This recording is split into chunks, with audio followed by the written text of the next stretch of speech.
I was blind, but now I can see. Yeah, calisthenics number 12. Yeah. Fly robotics. Bifocals, my only purpose is to feed the locals. I'm spreading love when I see you and gotta approach you. I see the goodness in you, I wouldn't John with you. I know you hustling for your family just to pay the fiscal. I see the God up in you, you bless your physical. While we navigating problems, the world is abysmal. Skip the one up, let's get it to the center. Your house is big as mine, we can always help each other. Affirmations smother, it ain't even cost me a dime to uplift my brother. Yo, what's up, everybody? It's your man, Joe Corley. We live tonight, man. As you can see, man, I'm showing up by myself, man. And we're going to talk about some of the things that are facing us in the new year and how to overcome them and, how to push through. And, I'm hoping to get some participation from the crowd to find out, what everybody's on and how everybody's planning on moving their year. I've been really busy trying to figure out what I was going to do this year. So I didn't really have a huge topic centered around the day, but I got some stuff coming up for y'all this month. But today I was like, but I didn't want to disappoint y'all. So I'm here tonight to talk about whatever y'all want to talk about and then share some things about, what I got coming up in the new year. I am really, I know a lot of people don't believe in New Year's resolutions, and some people do. Some people look at this as an opportunity to start fresh. I'm personally somebody who needs an opportunity to start fresh. Like I've really been trying to make extreme changes in my life, and things are really, moving for me at a different rate than they've ever moved before. So I'm excited to, have a conversation with y'all, man. And let me know in the chat, man, like how do y'all feel about New Year's resolutions? I'm waiting for y'all to tap in and talk about some of these things, man. Like we trying to move forward. What are the challenges that y'all are seeing in trying to make changes in your life? What are some of the struggles? I mean, it's really an opportunity for you to, as you see, I'm usually in a chair at a desk, but today I'm coming to you live from the couch. I'm right up on the couch, so let's get to it. I'm on the couch. I'm going to put y'all on the couch and we're going to have an opportunity to talk and give you some time with an actual therapist. We don't have to get too deep, or we can get as deep as you want. But, I want to give anybody an opportunity that, wants to ask a question, or if you even want to cam up for a second and come on live. I'm inviting you to do that. All you got to do is kind of let me know what it is that you want to do. I got a couple of videos or some things that I've seen, online that was interesting to me. And I want to share those with you and then have a conversation about those. So that's a lot about what we're doing tonight, man. So I really want to talk about, first of all, some of the pressures of having to do more. What does that look like, especially for Black men? I can speak to that because I am a Black man and I talk to Black men on a regular basis. So we all have, I'm going to say we all, but there's a good number of us that feel a pressure to do more every year, level up, so to speak. And what are you doing to level up? What are some of the challenges that you're facing to level up? You're feeling beat down, you're feeling unheard. More and more, the suicide rates and the the self-harm rates and all the levels and numbers of depression are going up for Black men. And those are just the ones that are reported. So I know that a lot of Black men are being silent. They're eating it and they're just, not talking about it. So I'm here to tell you, first of all, what we got to do, if nothing else, is get on these couches, man. Get on these couches and really start processing some of the things that we've been going through in a real way. Let's talk about all the trauma that we've experienced, all the things that we have labeled as normal, but they're not really normal. They're not really normal. It's okay. I keep telling y'all over and over again, you cannot heal what you don't reveal. So I've had clients come to me and tell me some things that they've been holding on to for 30 plus years. You wouldn't believe it. Grown you know, what y'all would consider masculine black men coming in talking about a cousin or an uncle, you know, touched them inappropriately or actually physically, you know, penetrated and assaulted them sexually. And they've never been able to talk to their significant other, or even their mothers, about it. They just kept it to themselves, you know, and they've been holding on to that. And what is that doing? That suppression is causing anger outbursts. That's what it shows up as a lot of the time, because that's all we know. All we know is anger, physical violence, you know, all these other things that we're masking as masculine behavior. We're masking as masculine behavior when in actuality it's just a ton of fear, a ton of fear. So yeah, tap in with me, y'all. I really want to hear from y'all. Y'all being quiet so far. I see the numbers, you know, trickling in. But if you're just checking in, let me know. Let me know that you're here. I want to see you in the chat. I want to hear your resolutions. I want to know what are some of the things that you have coming up for the year. Hey, Dr. Vibe, how you doing, brother? Definitely tap in with me if you're out there. I would love to hear from you today. Um, Anybody else, you know, let me know. Let me know. Let me I got one of my brothers backstage already. I'm going to bring him up and have a conversation with him about, you know, some of the things that he's going through, uh, all the changes that are occurring in his life, positive, negative, and, you know, any challenges that he might be facing in the coming year. You know, let's, Herbert Handy, like, what's going on? We talking about resolutions today, brother. You got any? You know, I'm out here, I'm up here alone, but I'm ready to talk, man. I'm ready to anybody to come in and have a conversation with me. This is something new. So this is very uncomfortable for me, man, being up here alone. And I'm not gonna lie to you. Um, but I wanted to try something new, man. I wanted to give y'all some space to talk to me because I'm always talking to y'all, presenting topics, and I'm gonna keep doing that. Don't get me wrong, this is not gonna be like a regular thing or a regular format, but it's I wanna give y'all an opportunity to talk to me. Yeah, Dr. Vibe, I'm gonna send you the link, man. I want you to join, tap in, and get backstage, and you know, I'm gonna pull you up when it's time, man. If you don't mind, I'm gonna send you the link in a minute. Um, so listen, I want to talk about before I bring my brother Walter up, man. I want to talk about um black men having difficulties dreaming. Okay, I've told y'all time and time again, and I'm not gonna argue with nobody about it. We are a traumatized people. We are. And because of that, we struggle dreaming. We struggle seeing past the possibilities, you know?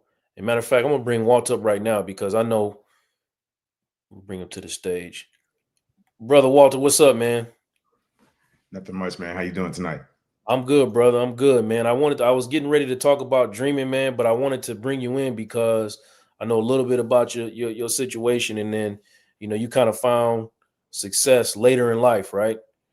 Yes, yes. And I want, and I know some people are of the mindset that it's too late for them, you know, um, it's too late for them, you know, and I want to be able to have a conversation with you about what it means to kind of not let go of the dream or even just realizing the dream and then pushing forward to be like, I can still do this. I can still make this happen for myself. Yeah, Um, you get what I'm saying? I do. I think a lot of people don't have the faith, like you mentioned during the intro, that we have trouble dreaming. And I think, that's definitely true, a true statement, but I think it's related to generational traumas, and we don't even see it as Black people, men and women. I think for me, um, I was able to, I guess, just grasp who I am. So I make a plan and I hold on to it and shoot for it. And my life has shown that, tenacity and discipline will get you there. So for me personally, I don't have a problem seeing the dream. I will say though that living in this skin can make it hard to accomplish our dreams, no matter, what our determination and discipline looks like. Yeah, I know the kind of brother you are, man. So I'm I'm hesitant to ask you this, but I'm gonna ask you anyway. I'm gonna let you Okay. handle how you handle it, man. All right. Do you have any resolutions for this new year, or do you? No, Yeah, I know you don't think like that, but I want to no, ask you anyway. man, I don't make resolutions. That's I what's up. feel like, life is a day-to-day experience, and we need to be ready in the present time, be here now, to quote Ram Dass. So, um, of course, when the new year comes, we all think about, what it's going to look like. Um, so I don't have any resolutions, but I do have some goals that I have set. I think I set them in 24 though. Just about what my 25 and beyond will look like. Yeah. So not necessarily resolutions though.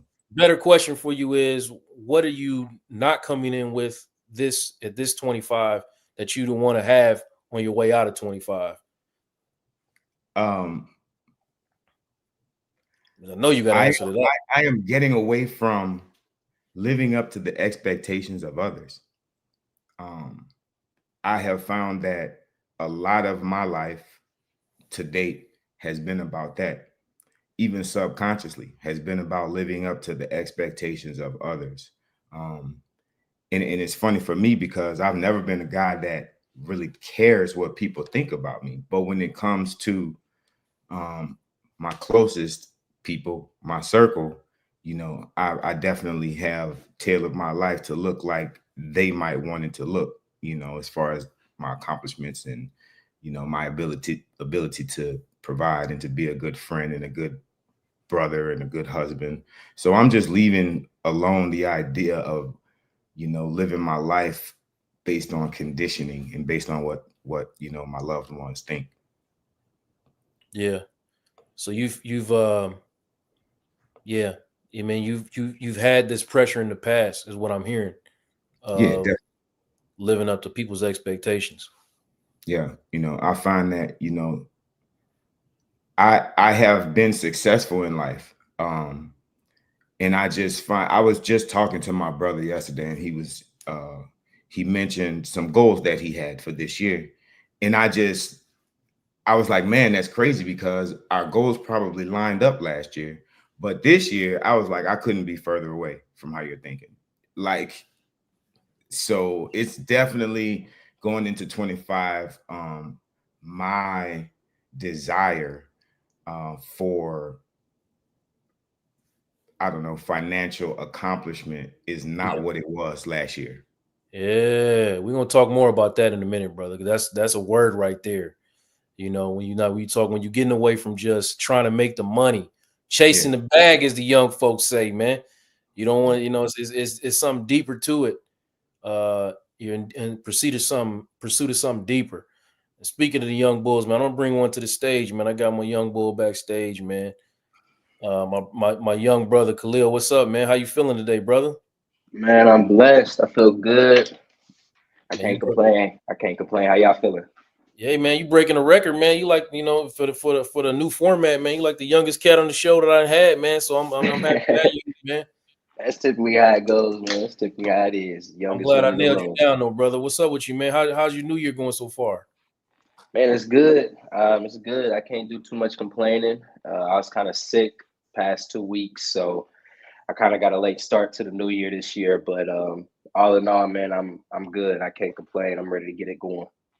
Before I ask you something else, man, let me ask you: you got any resolutions for the new year? Anything you trying to pursue this year that you wasn't pursuing last year? As far as the resolutions, I kind of resonated with my guy here at the time. I'm sorry, what's your name, boss? I didn't catch your name. Walter. Walter. Walter. So I kind of resonated with Walter a little bit on the resolutions this year. I couldn't come to any resolutions or anything that I necessarily just needed to get done. But I will say that there are a couple things that I'm focusing on, just as far as not waiting on other people to go out and start different endeavors. I like what Walter said earlier as far as not living up to expectations as well. I feel like I've found myself in that hole a lot last year, just being so young in the industry that I'm in, as far as the real estate industry goes. So, just not putting a cap on my limits this year. I'm trying to do everything that I said I was going to do last year. I'm gonna just go ahead and do it. Is that overwhelming for you? It's very overwhelming. It's hard to figure out to where even to start at. That's where I've been in this office past week, just trying to lock in and write down different ideas, the pros and cons to different things that I could start. But it's definitely a struggle, but I'm enjoying the process, so I'm enjoying it. Yeah, man. I'm looking at me doing I gotta put my therapist hat on for a second, man. I'm looking at your body language, man, and the anxiety is showing up in you as you're talking about it. So that made me ask you the question, man. Like, are you comfortable with the things that you're saying, man? Yeah. But I know you a driven dude, man. So Yes, sir. Yes, sir. I'm a big fan of yours for a long time, man. I appreciate it. I'm gonna show it's a rough 24, man, for some of us, man. For rough 24 for some of us, man. What are you happy to leave behind in 24, Khalil? That's a good question. Yeah. What am I happy to leave behind in 2024? Chew on that, man. Chew on that, man. Chew on that. Walter pretty much already told us, man, what he leaving behind, man. But I mean, what are we leaving behind in 2024? I would say procrastination. That's one. Procrastination has to be left behind in 2024. Yeah. I think that'd be my biggest one. Just stop procrastinating. And that just kind of falls back into what I said earlier as far as not waiting on others to try to make that next move, and just going out, doing what I need to do in order to put myself in a position that I want to be in. And listen, I know you're probably not the only one out there that struggles with procrastination. I want to talk to the brothers about that, man. What it means to build healthy habits, one on top of the other. When you build healthier habits through like micromanaging your situation. I mean, if y'all watched the show earlier, Constance is always talking about how you eat an elephant one bite at a time. It's taking one thing and changing that small habit and leading into a bigger habit. So like you take forever to, I don't know, write in your journal or whatever. So you combine that habit with whenever my feet touch the ground or before I grab my phone, I have to write in my journal. You make it a have to. I have to write in my journal before I touch my phone. And then you hold yourself accountable to those things. And then it becomes a habit. And then you have to force yourself to do it anymore. And little stuff like that is how you eliminate procrastination for anybody out there that's struggling. If you have a problem with procrastinating, man, tell me in the chat, like, what are you struggling with as far as procrastination goes? Like, what are you struggling to do? Tell me what you're struggling with, and I'll try to give you some free game on how to overcome it, one thing at a time. These are some of the things that we talk about in therapy, man. All right, man. I got some more cats backstage, man. I'm gonna bring them up, man. Let's see what we got. Dr. Vibe, what's up, brother? Everything's up, my brother. How are you? I'm good, man. How you feeling? I am blessed, highly favored, a magnet for miracles, solution for someone's problem, and blackalicious. Always got a saying for me, brother. You got something going on? You got something cooking in the new year, man? I got lots cooking in the new year. Absolutely, because I'd rather be dead than bored. Yeah. Well, I mean, anything like leaning towards resolution or like some habits you trying to change or anything like that? Well, one of the things that I want to let go of is anything I didn't succeed in 2024, because a lot of people beat up on themselves. And because I didn't achieve this, they sort of put themselves down. So I just say to people, I said to myself, let go of the things you didn't achieve last year. It's a new time. It's a new day. And like, think forward and enjoy the journey, because too many times I know people that they're only going to get excited when they hit that end goal, but celebrate the wins along the way.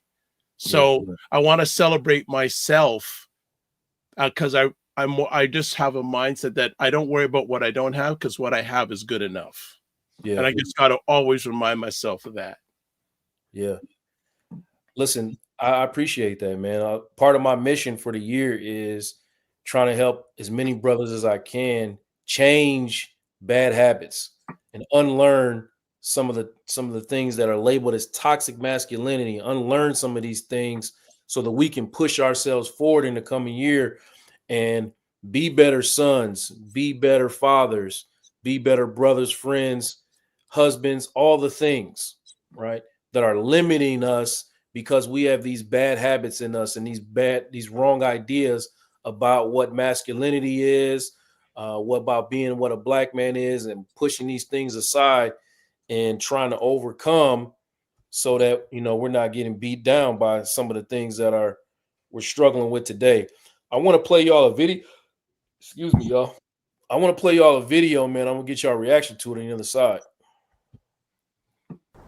The alpha male, myth or mandate. The alpha male concept originated from the studies of wolf behavior. Ethologists, experts in animal behavior, studied hierarchies within wolf packs and labeled the dominant ones alphas. But unfortunately, as a result, masses of men believe that displaying animalistic behavior is the only way for a human male to lead, unaware that the alpha wolf theory has since been debunked. Yet still today, if a man demonstrates self-regulatory skills or shows support and kindness, he's labeled a beta, as if compassion and self-control or cooperation were somehow lesser traits. In my new book, The Man the Moment Demands, I share how the so-called alpha male mindset is often just a defense mechanism, emotional armor to hide personal insecurities, childhood abuse, or unresolved trauma. Even wildlife biologists have widely abandoned the term alpha because research has shown that most wolf packs are family units led by a breeding pair. So essentially, the alpha isn't a lone male wolf, but a male and female leading a family unit together. Let that sink in. Men, it's time to drop the alpha male label so that we can evolve past this outdated myth and gain a deeper understanding of who we really are. Comprehensive men. Now listen, I know that. I know that to be as fact. I study that, I talk about it, I push it. But sometimes somebody runs up. If I'm out here hooping or something and somebody's talking crazy, my first instinct is to try to whoop ass. And I hate that comes up for me. I have to remind myself that, if I don't whoop this dude's ass, it doesn't make me less of a man. You know what I mean? It doesn't drive that, it doesn't drive or push my masculinity. But Walt, let me ask you, man, when you listen to that, man, what comes up for you? That I have never considered myself an alpha male, but some people that I know have. So I find that interesting. I definitely have exhibited some of those quote unquote alpha male traits throughout my adulthood. But I've never looked at myself like that. What the brother said about the male and female unit being the alpha, I have always felt like that. I mean, some of my philosophies as far as that goes.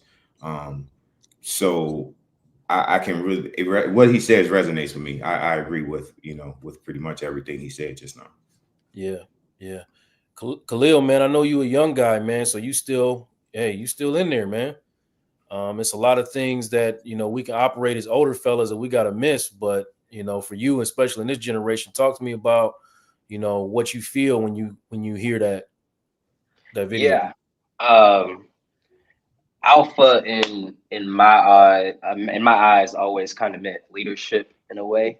And so within that video, there I never felt like it had to be necessarily an alpha male and an alpha woman within a relationship. I just feel like if we're both leading, kind of like what he said, then we're alpha as one. But man, I'm just now starting to kind of get a hold of this topic.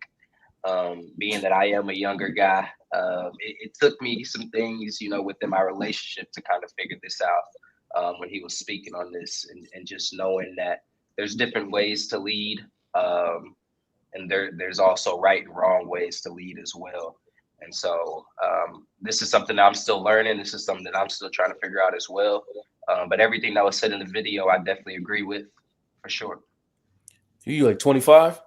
Yes, sir. I'm 24. I'll be 25 in July. Okay. Yeah, you light years ahead of me, brother. I can't tell you what I was trying to understand at 24, man.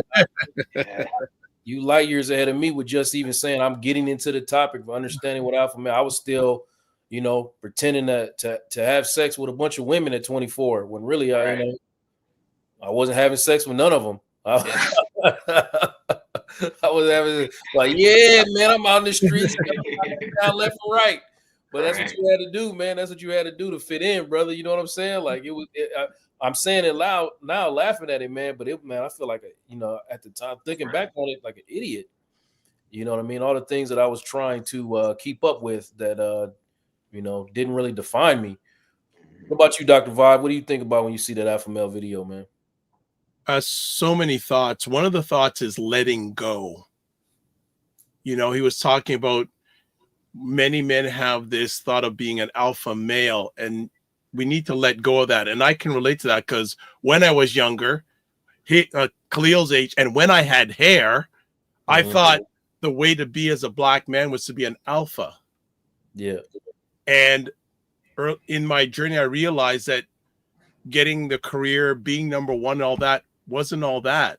Relationships, family, friends have taken me further in my second half of my life than the first part of my life. Yeah. And I also say that even strong men suffer. Even strong people suffer. So we may think there's we know some tough men out there, but what's going on underneath their cover? As you know, Joe, you assist a lot of men that are suffering in silence who we would think are strong. For sure. And to say more about that, when you think about that alpha, I can't, there's no such thing as regrets, right?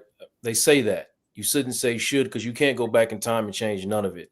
But I look at that as a matter of a fact that I lost so much time and good years trying to prove my masculinity with this alpha male mentality, man. So many damaged relationships that were actually good for me. Like I let good people, and now I understand the value of good people.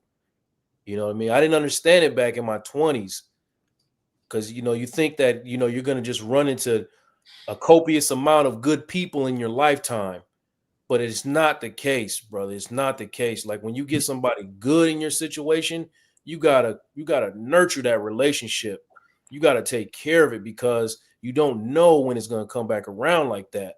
And you brothers disagree with me. Let me know. But I mean, you let me know. Talk to me about what you've understood about just good relationships, Walter, and in your time now as you look back and probably appreciate good relationships more. Hey man, I think this is a topic where I don't know, just hearing you ask me that question, I felt a cynicism that I don't have in life. Just looking back over, like good people are few and far between, like in life, period. And so appreciating when you have a good friend or a good person in your life is paramount to pretty much anything else because we came here to help each other. We came here to support one another. So it's important that we find people that we can support and who can reciprocate that type of love. Yeah. I want to also, when we're talking about things you understood and moving forward as a young person, because I'm getting inspired by this young brother sitting in front of me, man. Let's talk about a little bit about financial literacy, man. You know what I'm saying? Let's talk a little bit about financial literacy, man. I know that you moving in a healthy way, Khalil, and I respect it.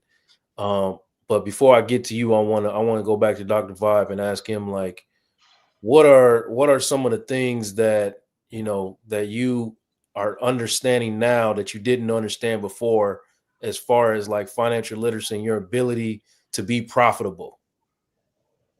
Well, a great question. I think profitable financially starts with being profitable mentally. Yeah. And if you're not having the right mindset with money when you don't have it, don't necessarily going to be improved when you do have it. Right. Mhm. So for Oh, wow. me, Wow. Here, Dr. Bob. You said a word, brother. Go ahead, man. Go ahead. yeah. So for me, I learned along the way, right? I like many of us probably here and people watching live on replay, I made my financial mistakes, but it really started to hit. I'll give you a real quick story. My father's still alive, but about 10 years ago, he called me over, and I'll shorten the story. And he gave me a piece of paper and he said, open it up. I open it up. It's his will. He says, everything's paid for.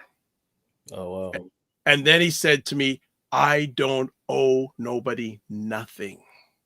Yeah, that's powerful. It's powerful. Yeah. So let alone a black man telling me that, my blood is telling me that.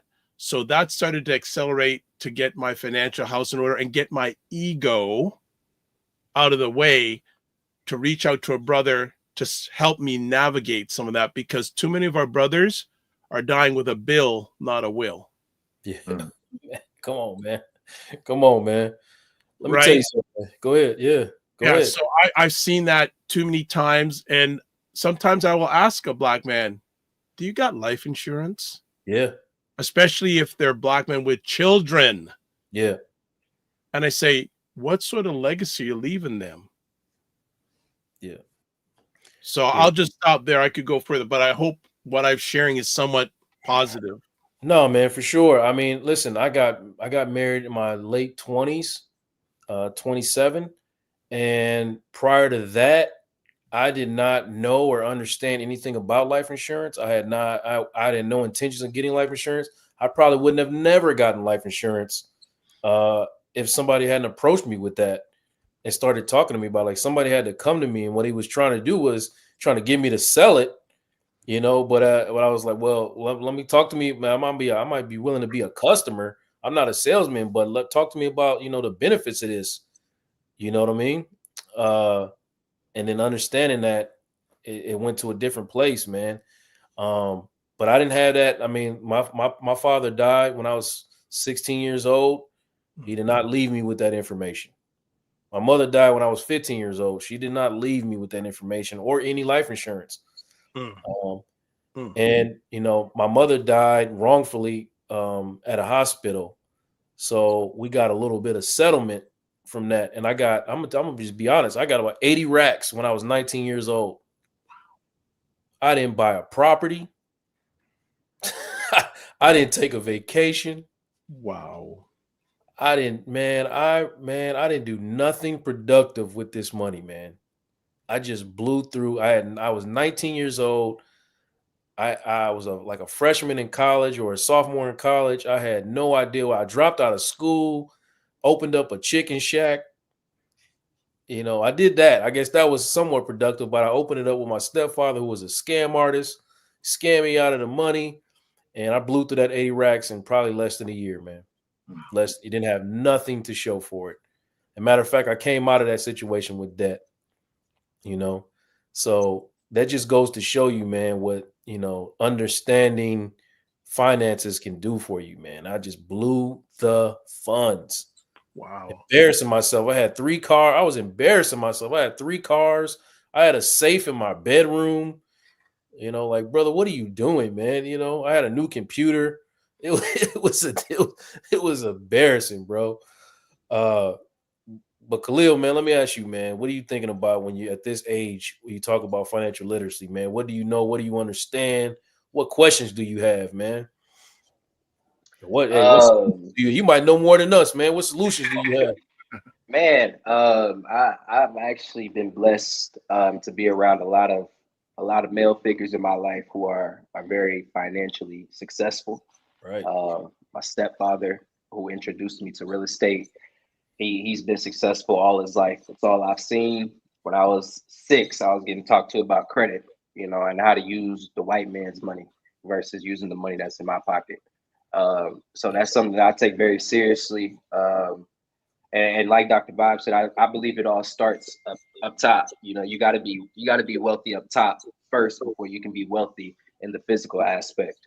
Um, and so my advice to anybody is if you want some financial literacy, go find somebody who's successful and who's doing what you want to do, and you get around them and you ask them how to get to where they at. And I feel like that's been my best route, just getting around certain mentors and certain guys who have a great understanding of financial literacy. And so How many I've of your been partners understand that? How many of your partners understand that right now?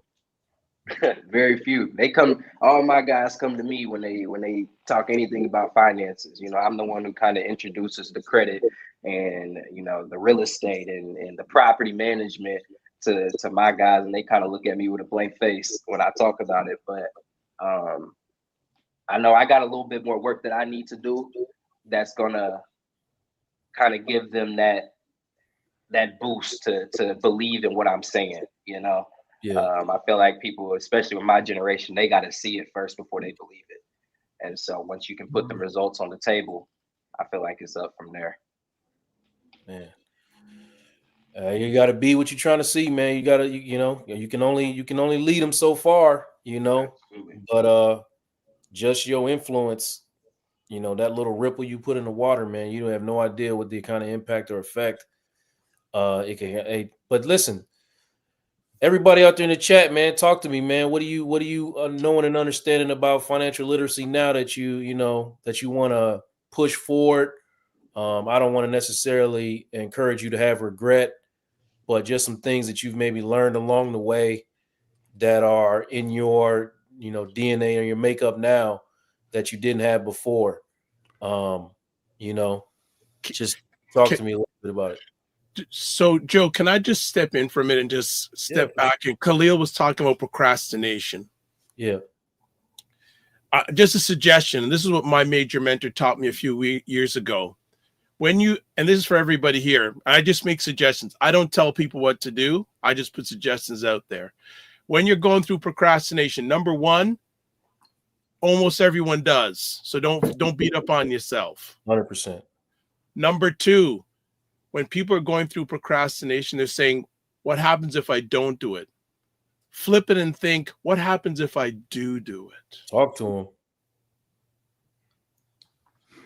And then the third thing is, who wins when you do it? You're gonna win, and at least one other person's gonna win. Yeah. And then finally, celebrate it because you got something off your plate. Just a suggestion. You got to know that's 100%. You got to celebrate the wins, man. Are you going to just get engulfed in the failures? So every single time you have a win, you have to celebrate. And you have to make that a habit. I'm talking to the chat right now. You know what I mean? I'm talking to the chat.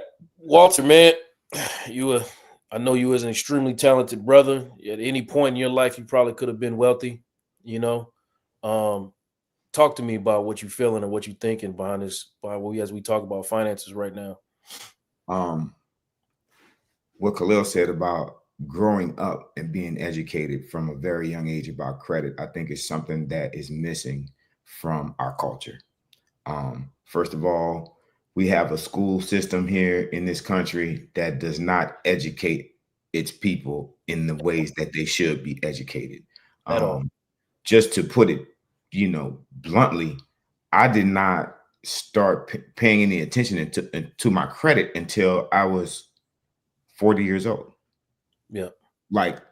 And before that, I abused it because I didn't understand it, and because I think about the line in the Good Times intro, easy credit ripoffs. Like this is the mentality that our people have, that is ingrained into us, right? Yeah, man, We straight think up. we're getting away with something by by operating in that mindset.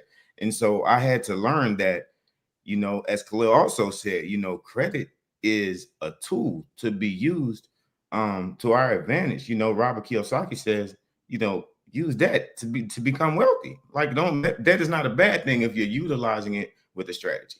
So I think, that's the thing that really, I think about as far as our people, our culture, and what is missing. Like, we could make leaps and bounds of progress if more families educated their children on financial literacy from a young age. So let me ask you, follow up, man. What prevents somebody who has talent or many talents from pursuing these things and overcoming and pushing yourself to a space where you could be comfortable? Ignorance and trauma. Okay. Yeah. I'm glad you said that, man, because that's exactly the answer I wanted from you, man. To understand, guys, the stuff, I'm talking again to the chat, man, the stuff that you're having a difficulty overcoming, even something like procrastination, like you say, Khalil, like even that is a result of ignorance or trauma. I'm gonna say or, not both, because you might be ignorant, but you can be traumatized and unknowing that the trauma is preventing you from pushing past what you need to push past in order to succeed. Some of those things, or some of those steps that Dr. Vibe was giving y'all to push past some of those things, you might need to process. And listen, I know a lot of brothers personally as a therapist that tell me, hey, I'm coming to see you, and then I never see them. You know what I'm saying? And then I never see them. I'm like, bro, you said I didn't ask to come see you. Now you said, hey, I'm coming to see you. Okay, brother, when you coming? Someday. Hey, as Dr. Boyce says, don't make it someday, make it today. Yeah, brother, you gotta come, man, because you gotta. I mean, even if it's just one session, man, you gotta come and get at least an understanding of some of the things. Just try to unlearn and untangle some of this mess to get it off your back, brother. And I'm gonna say it over and over again. Black men, we are traumatized people. I don't give a damn. I don't want to hear that, man. I'm not taking the victim mentality. I'm not taking the victim mentality either. I'm just stating the facts. We are traumatized people, man. These things happened, and they're happening in our country. And sometimes you need a little extra to help get them off you. And it's not even sometimes not even about race. It's about our own circumstances and our own culture and our own people, pushing us and holding us down. You know what I mean? I'm gonna play another video, man, because I want to talk about how we showing up in relationships in a minute. Because I missed this episode going faster than any one I've ever had, man. I thought this was gonna take forever.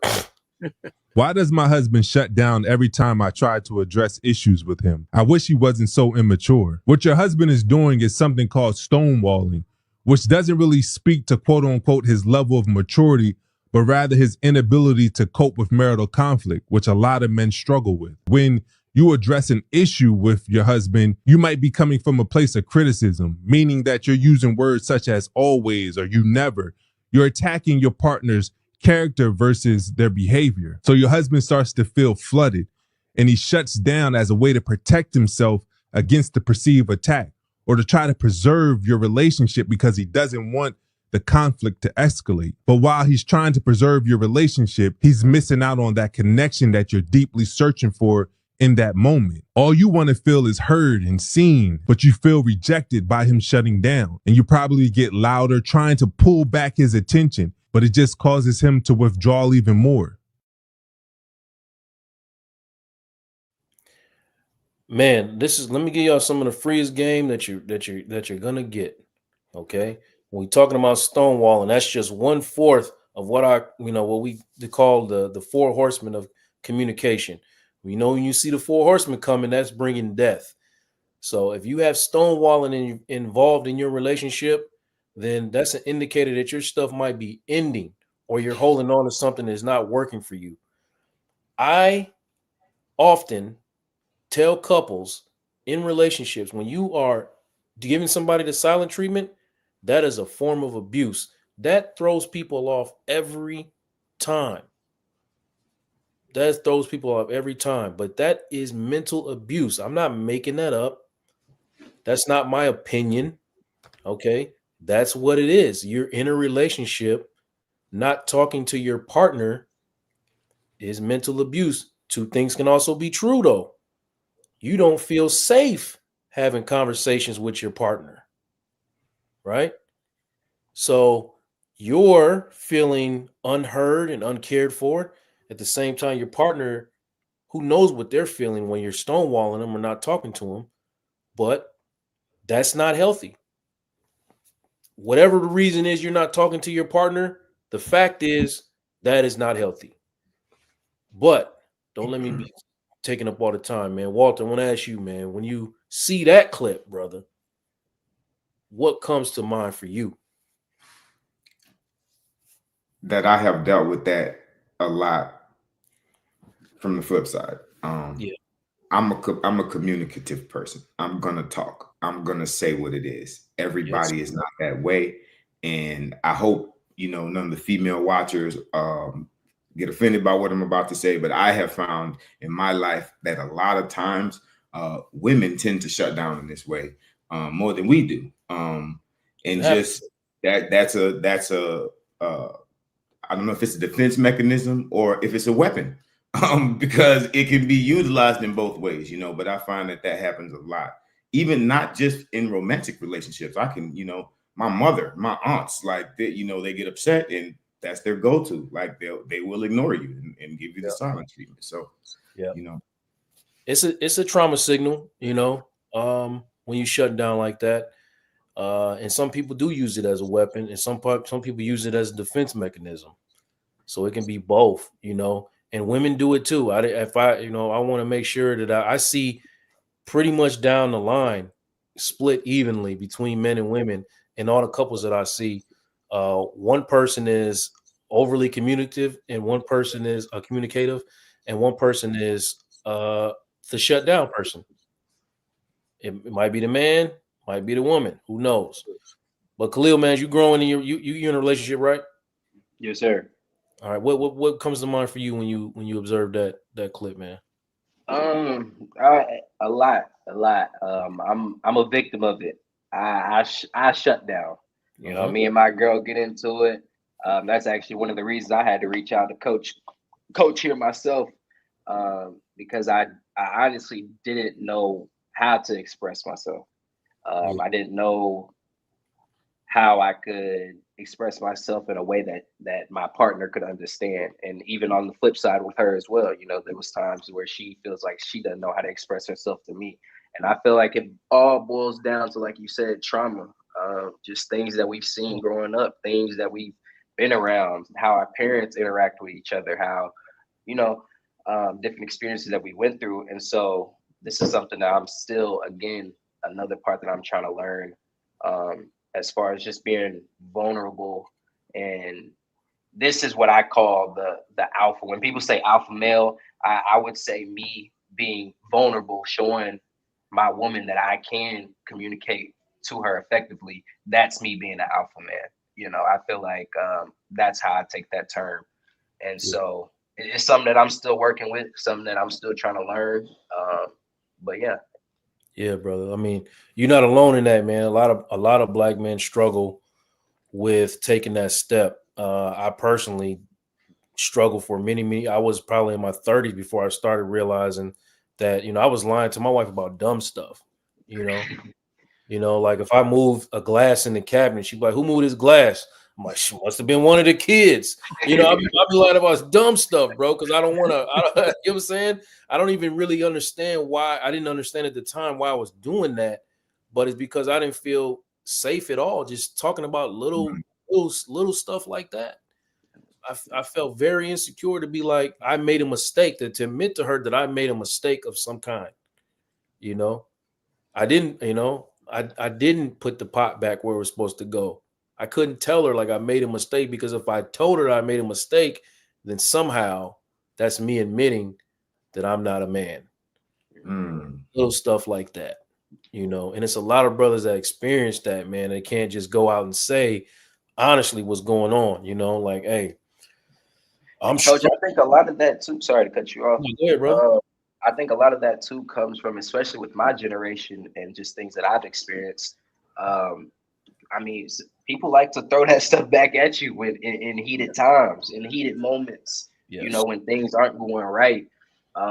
People tend to kind of reflect back to that vulnerability state of the other person and try to throw it back in their face, and it makes that other person really not want to open up at all to anyone, and so that's something that I definitely am trying to get over and get past as well. No, you hit it right in the head, man. And if I was thinking, I would have said that's part of the reason why I was doing what I was doing as well, because I didn't want it thrown back in my face.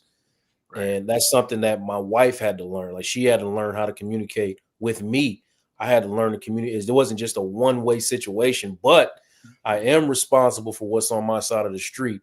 I can't be like, oh, she's not changing, so I'm not going to change.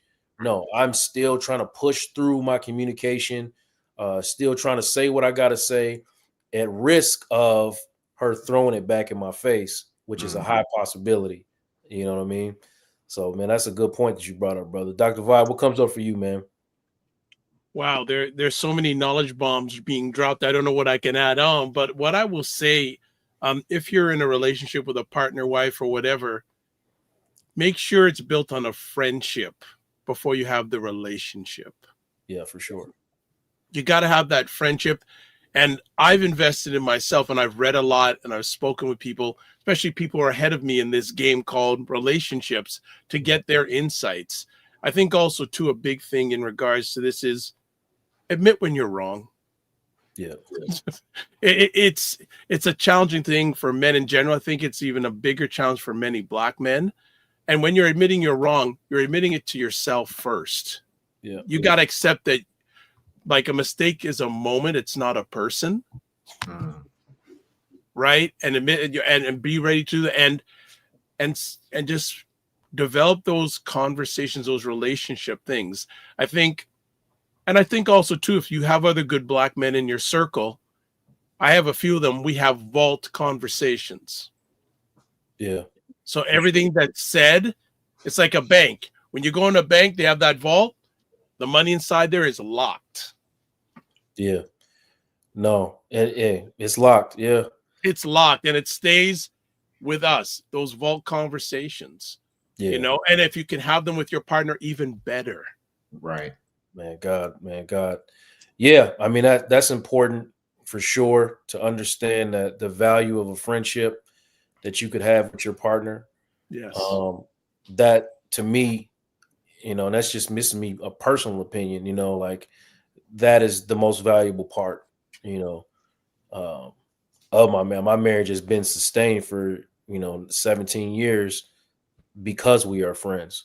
And at the end of the day, I know that if anything were to happen to us and we were having to split, I feel like we will remain friends, because we've built a friendship that is, the groundwork of it is just our friendship, man. At the end of the day, we have difficult days, that's for sure. But at the end of the, when something's going wrong, I want to talk to my friend before I want to talk to almost anybody. Absolutely. 100%. Hey, Coach, I got a question for you. What do you think is the best strategy or the best way for a person to be able to open up? Like, what is it that you think is stopping us from opening up? The main thing is perspective, right? So let's just say y'all have you and your girl had an argument, right? Over something like, cleaning up the kitchen, right? Yeah. Y'all start talking about cleaning up the kitchen, and 5 or 6 minutes later, y'all like screaming at each other at high levels. All right. A diaper, just a diaper. Just a diaper, you know what I mean? But in actuality, you come into my space, I'm gonna be like, y'all didn't argue over that diaper. Y'all didn't argue over that kitchen. It was something else. It was an underlying issue based on emotional triggers that go back before y'all was probably even together. So understanding what those emotional triggers are, and like, okay, when you leave a dirty diaper here, it reminds me of this. So I just go way off. So you'll be less inclined to do that, knowing that it's your girl's trigger. She'll be less inclined, like, what made you all of a sudden go up and start yelling? She'll be less inclined, and maybe it's the way she spoke to you. She'll be less inclined to speak to you that way, knowing that is a trigger for you and it escalates things for you. So once y'all have that conversation, you'll be more willing to, just one conversation about emotional triggers, y'all will be more willing to share what those triggers are and try to have a conversation. I always explain it like this: so y'all on the same team. So why would you try to shoot at different baskets? That doesn't make any sense. Y'all are on the same team. Y'all want the same things. So if y'all are arguing, it's a waste of time. Y'all basically playing defense on each other. Now y'all might have different play to get to the bucket or get to the end zone. Y'all might have different plays and disagreements about how to do that, but y'all both want to score. You know what I mean? That's, you know, and it doesn't matter who's scoring. You know, we want to win together. So ultimately, any arguments that you're having are ridiculous. Picking that up, I like that. Yeah, there's more to it, man. There's a whole lot more to it, man. There's like things you have to eliminate. I'm gonna give some more free game out to the chat, man. The things you have to eliminate for your conversation to have a healthy relationship: criticism, one. Okay, instead of saying, you know, this kitchen is always dirty, you dirty bastard, I'm tired of you, da da da da da. Look, I get really flustered when the kitchen is dirty. Could you please help me clean it? That's it. What you really wanted was the kitchen clean. So all this criticism and all that talking shit that you was doing, calling him a dirty bastard and a slob, was unnecessary when all you wanted was the kitchen clean. Just tell him how you feel, and you know, attach a feeling to it. I'm flustered. I'm frustrated. I'm tired. I'm unhurt. All the things. Okay, baby, I understand that. So criticism, contempt. That's get that out your communication. That's that's sarcasm. You know what I mean? That's all the down talking and, you know, all of the back talking that you do. You know, just again, go to say what you feel. No criticism, no contempt. Just say what you feel. Period. If I could add something, Joe. And the Me Too syndrome. It's not time for that. If we're having a discussion and I'm trying to express, or let's say my wife is trying to express something that I've done that, you know, stepped on her toes, it's not time for me to say, well, you do that too. Or, you know what, I hear you, but, you know, it's not time for that. So listening, being still in those moments is also another important way to come to a resolution. 100%. That back and forth is not helpful. Not helpful. You have to understand where your partner is coming from, and the Me Too comes from what the third horseman I was going to bring up is defensiveness. Okay, you got to get the defensiveness out of your conversation. You know, whereas you're somebody who doesn't like to be yelled at, you can't be like, oh, you know, well, you know, it ain't my fault that you did this, that, and the other. No. I just don't like to be yelled at. Whatever the reason you yelling at me for, I don't want to be yelled at, because once you start yelling at me, I'm checking out. So every single time a person is coming to you to try to express how they're feeling and you start defending yourself, you are making a mistake. Your job is to validate those feelings and ask what that person needs. You know, that's it. That's it. And the last one is what that brother talked about in that clip, stonewalling. When stonewalling goes two ways, you either shutting down or you're the person like following your partner around the apartment trying to get them to talk when they're not ready to talk. You need space. Y'all need space. Okay. So take your space, but you have to come back to the table. It's not unlimited space. What do I need? I need an hour. Give me an hour so that I can process everything, and then we're gonna have a conversation. Because if you don't give me this hour, this conversation is gonna go terrible. I need an hour, but you gotta come back. You got to come back. Okay. So criticism, contempt, defensiveness, stonewalling. Those are the 4 horsemen of communication. When those things show up, your relationship is in trouble, and you definitely need to tap in with a counselor. I'm gonna show one more video, man, and then we're gonna close out, man. I really appreciate y'all brothers showing up tonight, man. I had no plan whatsoever, and y'all brought the show good quality, man. So I appreciate you. What do you think I need to hear most from you, and why? I think you need to hear that you are worthy, that you are loving, that you are deserving, that you are human, that you are trying, that you are a man, whatever that may be for you, that you are healing, you are growing, you are not your past, you are not your parents, you are not what society puts on you, you are not a stereotype, you can love. Your journey is purposeful. I think you need to hear those things because even though we're not together, I know I assume your spaces are not as safe as what we were allowed to create in our relationship. So I think you needed those words of affirmation. You needed a reminder. Thank you. You're welcome.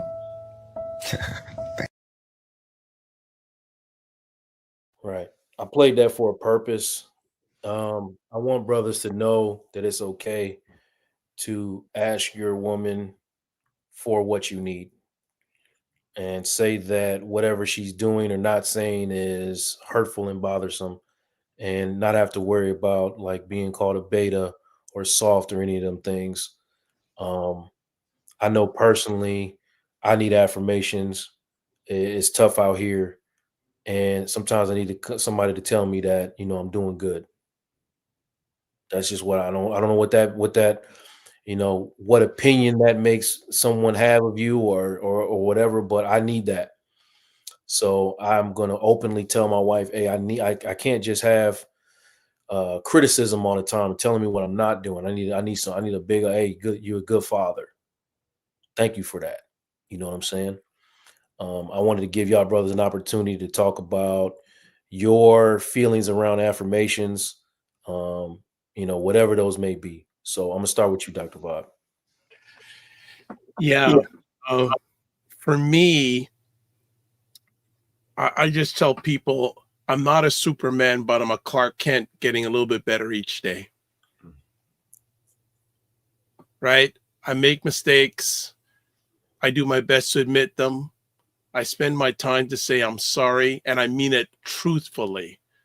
Not just, oh, I'm sorry. I want to look that person in the eye and say I'm sorry.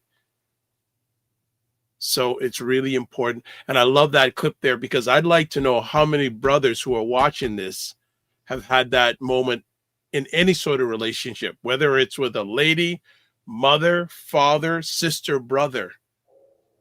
Though that wasn't a long clip, but look how much it meant to that brother. Yeah. It's not how much time you have, it's what you do with the time that you have. Yeah. So tell the people that are close to you, whether it's partner, whether this is what I need from you. And I will do my best also to provide what you need. We need to have those one-on-one times where we just say, I need this. Yeah. So I'll just leave it at that. I think it was a great clip. Thank you, brother. Thank you. Walt, what you got, man? How you feel about that clip? I think that we all need those affirmations, but I'm going to say that I affirm myself daily. Of course, I appreciate, hearing it from elsewhere. Yeah. Every single day I start my day with affirmational music. I love music, and so when I rise, it's two brothers named Chris and T, and their music is just about uplifting themselves, which listening to it and singing along with it uplifts the person listening. So I start my day daily with some type of media that is uplifting, and I talk to myself in the mirror. And I think that's something that a lot of people miss. Tell yourself you love yourself. Tell yourself out loud. Don't say it inside of yourself. Get in the mirror and look yourself in the eyes and know that you accept you. I think it's very important. I just want to chime in here for a suggestion for brothers. Have a motivational playlist. Definitely. Just building on what says, like Walter just said. I have songs that if I'm on the down, they get me up. Like one of those songs is "Optimistic" by can't remember who's Sounds of Blackness. Sounds of Blackness, brother. Minnesota's finest. That's my there you go. There you yeah. go. So I have my motivational playlist that when I'm going through a dip, it brings me up. But if I'm high, I also have that too. Oh man, I mean, Walter, you got a question out there, man. So I'm gonna post it before I move on to Khalil, but I'm gonna say too, man. Yeah, I got my lift me up playlist as well, man. Somebody said I listen to Paul Wall. That's hilarious. Just Tornado, one of my family. She's here. Good stuff. Yeah. Hey, listen. What do you say, Walter? What do you say to a man trying to get to a place to self-affirm? Again, talk to yourself in the mirror. If being affirmed by people that you love is important to you, tell them that, so that they can add it to their daily to-do list. Yes. But most importantly, I can't stress enough: affirm yourself. Affirm yourself. Yes. And I'm gonna add to that, Just Tornado, because some people might have difficulty getting in the mirror and talking to themselves because they struggle with the truth. And oftentimes you're going to have to be pushed on the truth. And if you're not able to do that for yourself, I'm going to tell you to go to a therapist that's going to hold you accountable to the truth about yourself.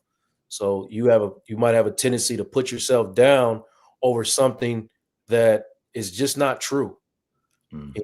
So like I'm going to listen to everything that you're saying and be like, well, such and such is telling you that you've done this for them and you've been there for them and you're this for them and that for them, and you're sitting there telling you like, no, nobody appreciates me. That's not what you told me. You're lying to yourself because it feels safer to put yourself down than to tell yourself the truth that, you know, you actually are talented, you know, you are loved, you are cared for, you are appreciated, you know. So if you struggle with talking to yourself in the mirror, then go see somebody straight up. All right, Khalil, I'm gonna let you close this out, man. What you got? Man, I wanna start off first by saying I appreciate all three of you brothers for the amount of wisdom and how much y'all done just helped me out within this conversation. This is a very powerful conversation that we just had. So I appreciate y'all. But affirmations, you know, that I think it's something that, at least for me, is something that I kind of assume. I kind of assume this person knows I love them. I assume this person knows that I think they're doing good or they're doing the right thing. And so I sometimes catch myself and I have to tell myself, like, it's okay to tell them that, you know, it's okay to let them know that, you know, that they're doing good. They're a good father. They're a good mother. Because I do realize how much it affects me when I hear it.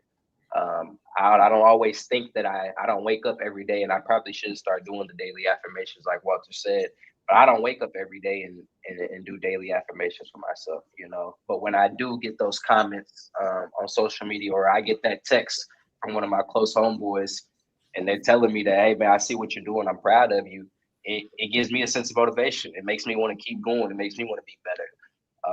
So I definitely think they're powerful, and it's definitely going to be something that I try to incorporate in my day-to-day routine as well.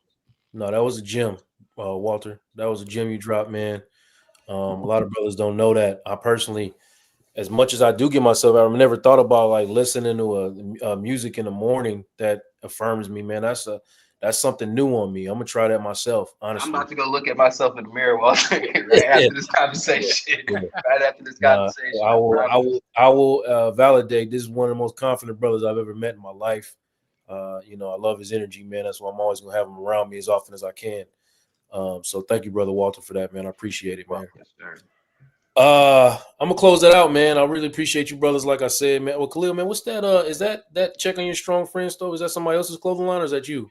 Yeah, me and my boy Cedric out here. He got a Talk about it, man. Cause you got a couple hundred people right now watching, man. If you want to talk about your clothing line, man, go ahead, yeah, bro. man. If y'all all go check it out. It's called Check on Your Strong Friends Mental Awareness. Just kind of reaching out to those who maybe you may think they're strong, you may think they're not going through many things, but man, at the end of the day, you never know what somebody's going through. They could be the strongest person out there. You know, they could seem like the most confident person out there. But deep down inside, man, it doesn't take nothing but a conversation, a quick phone call, quick text. That's actually something that I've incorporated in my day-to-day now, is that I just try to send out 5 texts every morning. I don't care if I haven't talked to you in 10 years or if I talked to you yesterday. Hey, man, congratulations. Hey, man, I'm proud of you. Hey, man, if you need anything, reach out to me. I'm here. And so that's just kind of the narrative that we're pushing with the Check on Your Strong Friends. So go to my Instagram. It's all on there. Check it out. Y'all need any help trying to figure out how to get some, you can always hit me up. Bet, man. I'm gonna go get myself some immediately, my brother. You know I got you, coach. Don't worry about it. Okay, cool, man. I need that hoodie, man. I seen that hoodie, man. I said I need that, so I had to make sure I asked you about it, man. Sure. What before I go, what inspired you to do that, man? Man, my boy Keith Miller III, man. It was just kind of crazy how it all lined up, because I didn't bring this idea to the table. My boy Cedric brought this idea to me. It just happened to be a couple months after my close friend passed away, and so that's why I'm pushing this narrative so hard. That's why I'm pushing this brand so hard, because I know it's other people like my brother who were probably in the same situation, feel like they ain't got nobody to kind of talk to, or maybe we feel like they're strong, that they don't need nobody to talk to. Deep down inside, like I said, you never know what that person is really going through until you hear it from them themselves, you know, and even then you still don't know, but at least you can say that you tried. Yeah, I figured that, man. I just wanted to ask you that, man. I appreciate that, brother. You know what Keith meant to me as well, so absolutely. You know, we can have a conversation about that another time, man, but always I appreciate that you bringing that to light, brother. Yes, sir. All right, man. Listen, I want to tell y'all good night. And I really appreciate y'all joining me tonight for this conversation. I felt like it was really powerful. Like I said, I walked into it with no plan, and I just threw the link out for a couple brothers, and you know, a couple brothers responded, and we got I think what is a powerful show tonight. And these conversations need to occur more often, and we're having them every Tuesday. Whether it be about whatever topic, you know, we just making sure that we pouring into brothers, because it's our responsibility. You know, it's our responsibility to pour into each other, because no one knows what we're going through like we do. You know, and that's just a fact of it. That's just a fact of it. So hey, y'all have a good night. Check on your strong friends. Yes, sir. Check on your strong friends, brothers. Hey, I appreciate y'all, man. Thank you, coach. You got it, brother. You got it. You guys have a good night. Blessings to you all, man. Thank you.